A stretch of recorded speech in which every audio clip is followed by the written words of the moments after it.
Kauna-unahan sa Pilipinas. NBC Manila Broadcasting Company.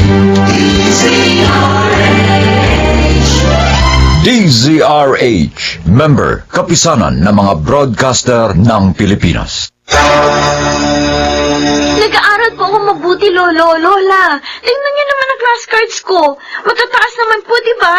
Pasok pa rin po ako sa pagiging cum laude. Nangangamba lang kami ng lolo mo.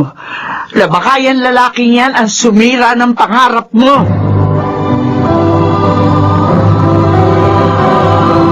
Handog ng DZRH ang dula sa kanyang panahon. Madalas tayong magpadalos-dalos ng desisyon kahit na hindi pa natin natitimbang kung ano ang magiging epekto nito sa ating buhay. Mga kaibigan, narito po ang naging karanasan ni Rosalie sa ating dulang sa kanyang panahon.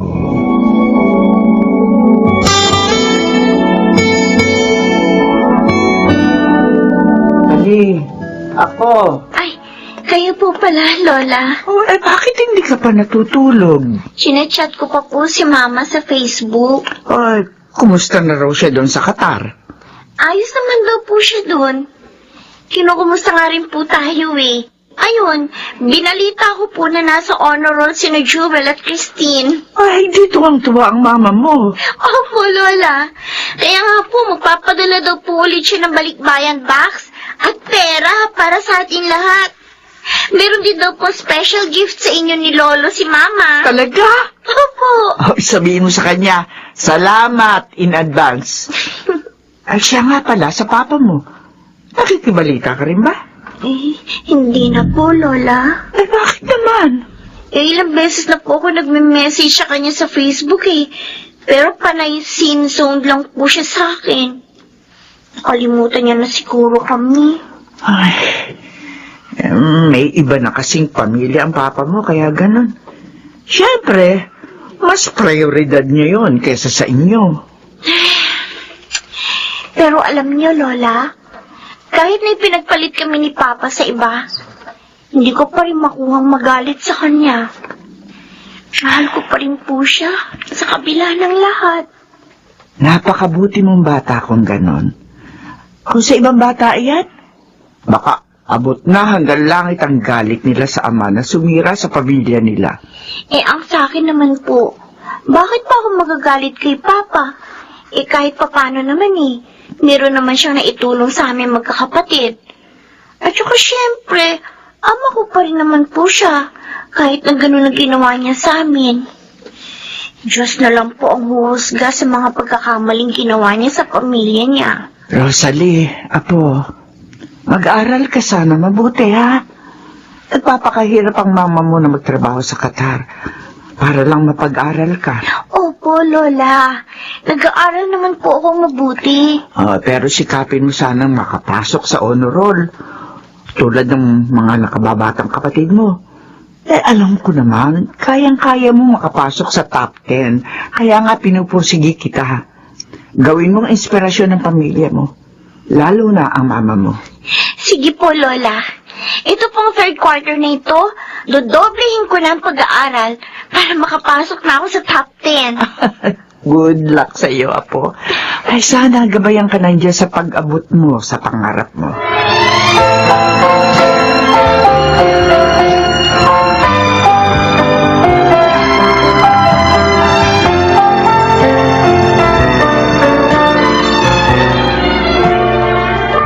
Uy, Rosalie, congratulations ha! Ikaw nakakuha ng highest score sa exams. Tinalbugan mo pa yung tapon natin si Alex. For sure, pasok na naman sa honor roll na yung third quarter ikaw. Oo, sana nga, Wendy. Matagal ko na rin pinapangarap na makapasok sa honor roll. Kahit top 10 lang, okay na ako dun. Ang importante, maging proud sa akin ng mama ko. Sa bagay, lahat naman ng mga kapatid mo nasa honor roll. Well, hindi naman ako pinipressure ng mama ko o ng mga lolo at lola ko na makapasok ako sa honor roll. Pero, syempre, pupusigihin ko na rin. Kumbaga, self-fulfillment yun para sa akin. Eh, yung love life mo, wala kang balak na i-fulfill? Eh, sa pag-aaral muna ako nakafocus. At saka, hello, third year high school pa lang tayo. Masyado pa akong bata para mag-love life. Makakasagaba lang ang love life sa pag-aaral ko. O bakit naman kami? Sina Jovi, Alex, Amiga, Kathleen at Michelle, may love life pero studios pa rin. Oo, hindi ko pa iniisip yan. Uy, so busted pala sa'yo si Austin pag nagkataon. Ano? Si Austin? Oh. Ew! Maniligaw sa akin! Ba't naman parang diring-diri ka sa kanya? Eh, gwapo naman yung tao, magandang katawan, may abs, matangkad, mistiso. Ay, naku, ayoko sa ugali niya. Oh? Tamad na bobo pa. Siya ang pinakalukulukong estudyante sa school natin, Uy, ano? grabe ka naman makalait kay Austin. Sige ka, baka paglaruan ka ng tadhana. Eh, teka nga muna, Wendy. Bakit mo palagi mo nang binabanggit si Austin sa akin? Eh, kasi, since boyfriend ko si Mark, di ba, nagtropa ni Austin? Nagkwento sa akin minsan ng boyfriend ko na meron daw crush sa'yo, si Austin. Ha? Katunayan pa nga yan. Meron kang picture sa wallet niya. Ano? Oo. Picture? Oo. Eh, saan niya kinuha sa Facebook? Ay, di ba pinapost sa bulletin board ng school yung 2x2 picture ng mga honor roll tsaka qualifiers? So, siya pala ang kumuha ng picture ko doon. Kaya pala ako lang walang litrato doon sa qualifier section. Oo, ganyan nga. Kinuha niya yung picture mo, tapos nasa wallet na niya ngayon. Kwento pa nga sa akin ni Mark, nahuli daw niya si Austin, hinahalikan yung picture mo. Ay, grabe oh! Totoo ba yan, Wendy? Oo. Grabe. Obsessed na obsessed sa'yo si Austin. Ah, ganun ha? Oo. Pwes, kung magda siya sa akin mamaya, haharapin kong lokong yun.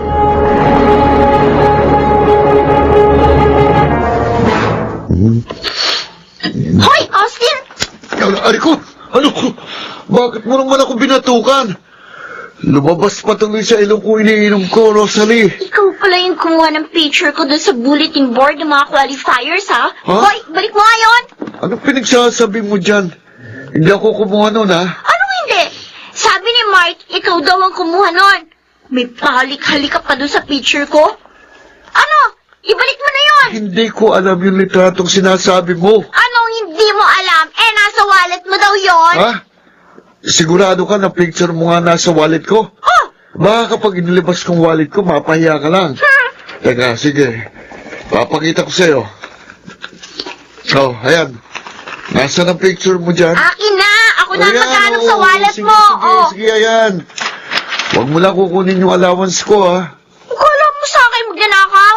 Bakit ko naman kukunin ng pera mo, no? Ay, nako! Ano? May nakita ka? Wala, diba? Baka naman tinago mo na kung saan. Wala yan. Hindi ako kumuha ng picture mo. Saka isipin mo, bakit ko naman kukunin yun? O, eh, di ba crush mo ko? Wawa, hindi ka rin assuming, O, ha? bakit? Hindi ba totoo? Of course not. No. Ba? Okay, sabi mo eh. Pahiya ka, no? Naman ako mapapaya. Ay, naku, Austin! Siguraduhin mo lang talaga na nagsasabi ka sa akin ng totoo, ha? Kasi kung hindi, lagot ka sa akin!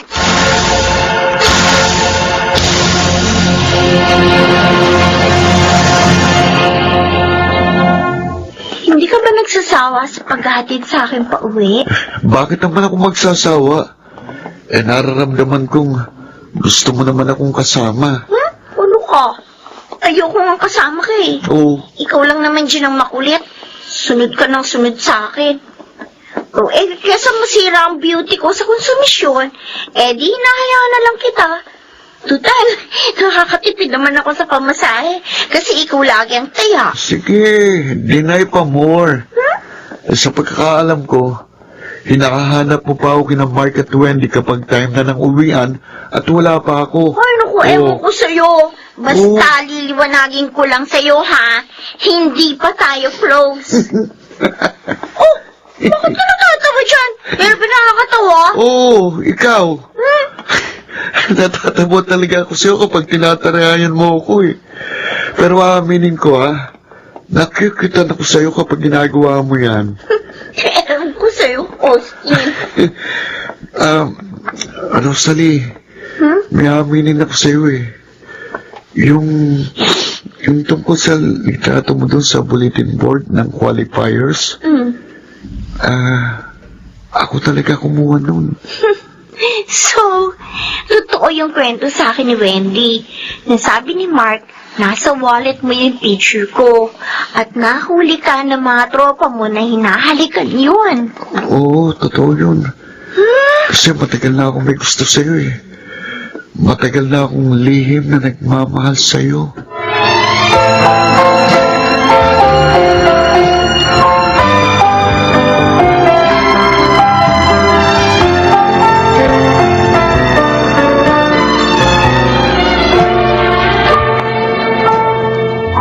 Lolo?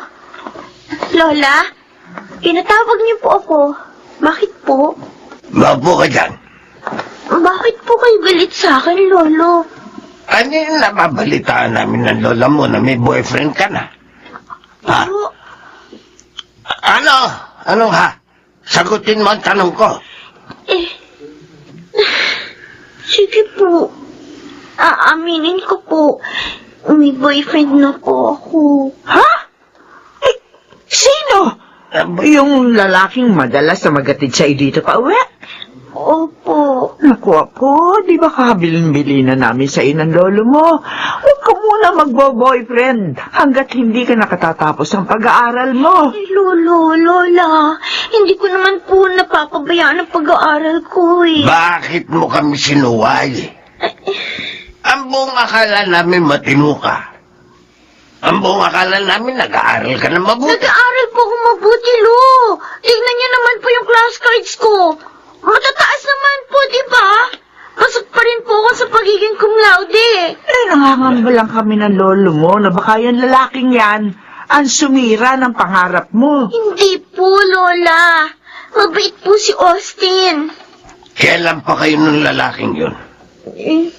Mag-iisang buwan na po. Disappointed ako sa'yo. Lolo naman. Hiwalayan mo ang lalaking yun.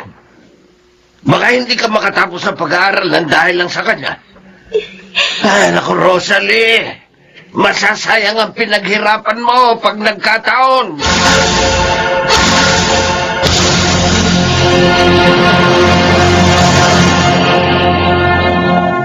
Austin, pasensya ka na kung masyado kang hinuhusgahan ng mga grandparents ko, Sa totoo lang, Rosalie, nagtataka ako. Ano bang nakita nila at ayaw na ayaw nila ako para sa'yo? Para bang napakasama ako ng tao? Austin, please. Huwag ka na magdamdam doon. Kahit ano pa man ang sabihin nila, tayo pa rin naman ang masusunod, hindi ba? Austin, sana huwag kang sumuko sa pakikipaglaban sa pagmamahalan natin. Kahit matutulo sa'yo mga kapamilya ko. Alam mo, makakasiguro ko sa akin na ipaglalaban kita sa abot ng makakaya ko. Ang inaalala ko ikaw eh. Hanggang saan mo kayang makipaglaban para sa akin? Kahit ano pang sabihin nila laban sa'yo, huwag mo na silang pakinggan, okay? Gusto ko, matiyak mo nang hindi ka mawawala sa akin. Tanggapin mo ko bilang asawa mo. Magpapakasal na tayo? Oo, at handa kitang pakasalan ngayon din mismo.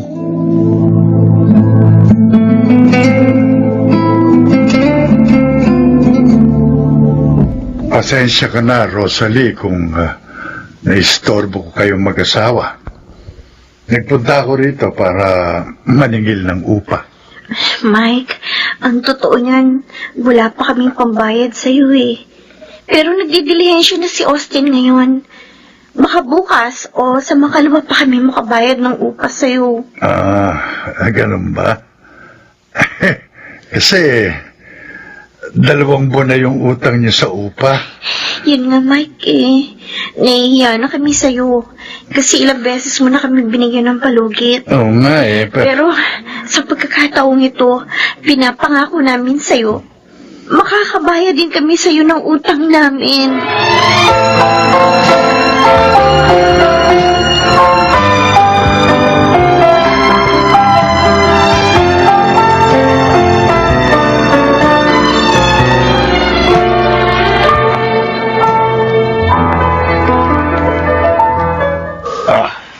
Rosalie, ayan ang pera.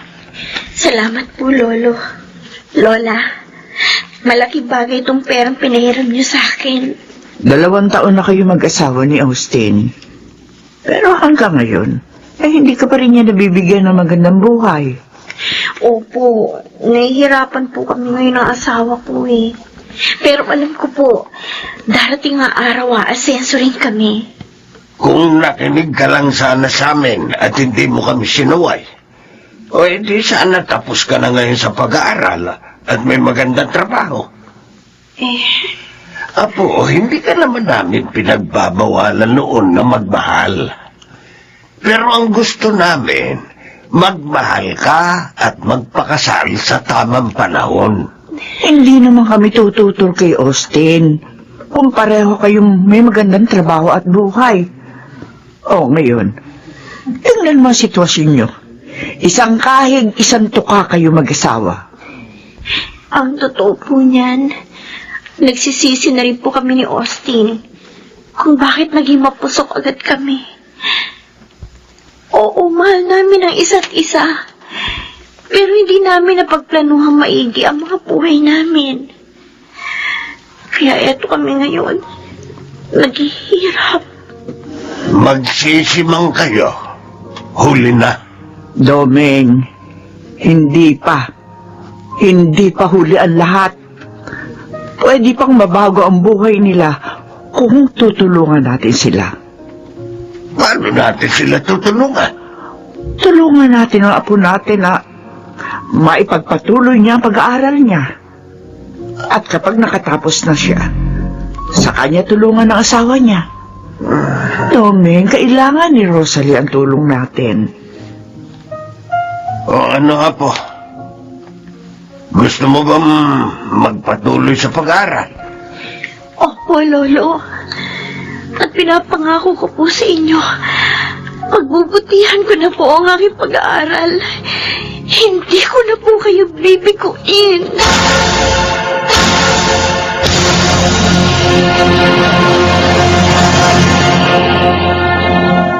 Huwag kang padalos-dalos sa iyong pagpapasya.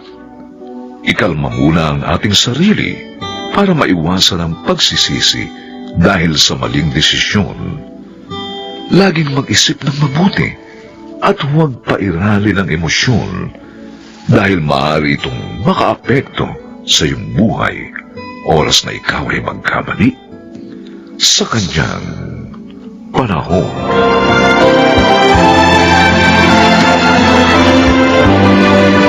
Mga nagsiganap, Chiquit del Carmen Amor, Phil Cruz, Lionel Benjamin, Susan Robles, Rosana Villegas, at Bobby Cruz.